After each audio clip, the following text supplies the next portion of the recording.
Fuck you, haters! This video is not for kids! Go find another toilet to shit on!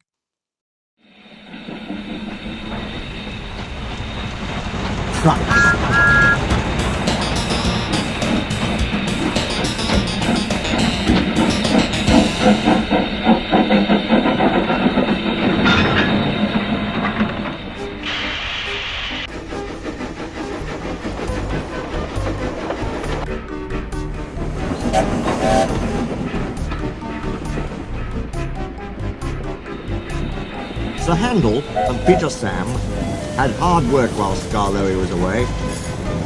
The owner gave them buffers and even bought a diesel named Rusty. But Sir Handel grumbled continually. One day, Gordon saw him shunting and laughed. "Ha ha! My controller makes me shunt," Sir Handel said sheepishly. "And take trucks to quarries too. I'm highly sprung, and I suffer dreadfully." "Our controllers don't understand our feelings," sympathised Gordon. "Now, if you were ill," he winked, "you couldn't go, could you?"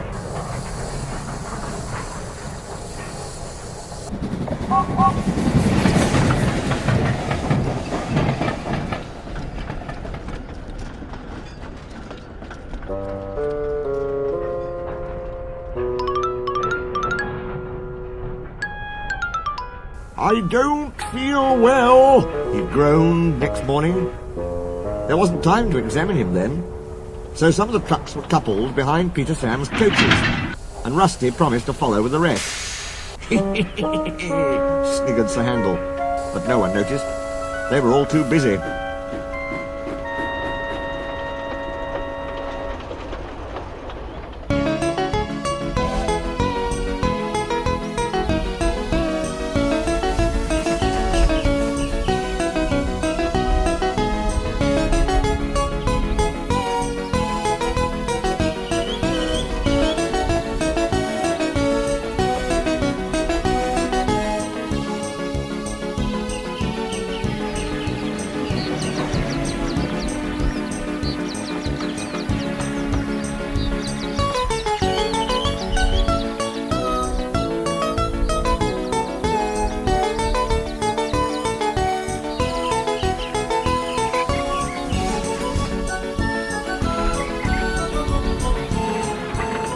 Peter Sam didn't mind the extra work.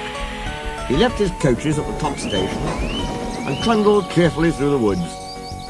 The trucks chattered behind him in an agitated way, but he paid no attention. It might have been better if he had. Slates come from quarries high up in the hills. They travel down in trucks on a steep railway called an incline. Empty trucks at the bottom are hitched to a rope. Loaded ones at the top are hitched to one another. By their weight, loaded trucks run down the incline, pulling up empty ones. There are strong brakes in the winding house at the top to prevent loaded trucks from running down too fast. The ropes are very strong too, but in spite of this, trucks sometimes play dangerous tricks. Peter Sam never bumped trucks unless they misbehaved. Sir Handel bumped them even if they were good, so they didn't like him and played tricks whenever they could. Peter Sam pushed the empty trucks to a siding where his fireman hitched them to a rope. Then on another siding, he pulled back some loaded trucks. With these in front of him, he stood waiting. More loaded trucks stood at the top of the incline, ready to come down.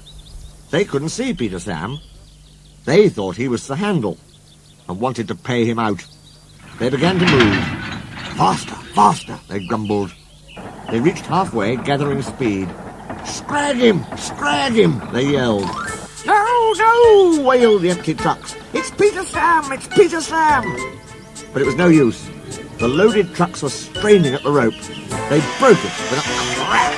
"Hurrah! Hurrah!" they roared, hurtling down the hill. Peter Sam heard them. He shut his eyes. Flash jerked violently backwards. "Ouch!" he shivered. "I didn't expect a cold bath." The water poured from a channel smashed by flying slates. He was soaked from funnel to cab. "He spluttered. and was glad when he heard Rusty's answering toot. "Bust my buffers!" exclaimed Rusty. "What a mess! Never mind, Peter Sam. We'll get you out." He soon pulled him away from the water and the trucks. Peter Sam felt battered. His funnel was cracked and his boiler dented. But he was glad his driver and fireman were unhurt. He thanked Rusty and limped slowly home.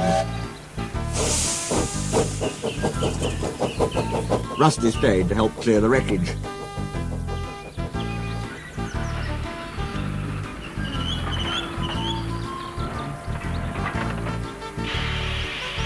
"I'm sorry about your accident, Peter Sam," said Sir Handel.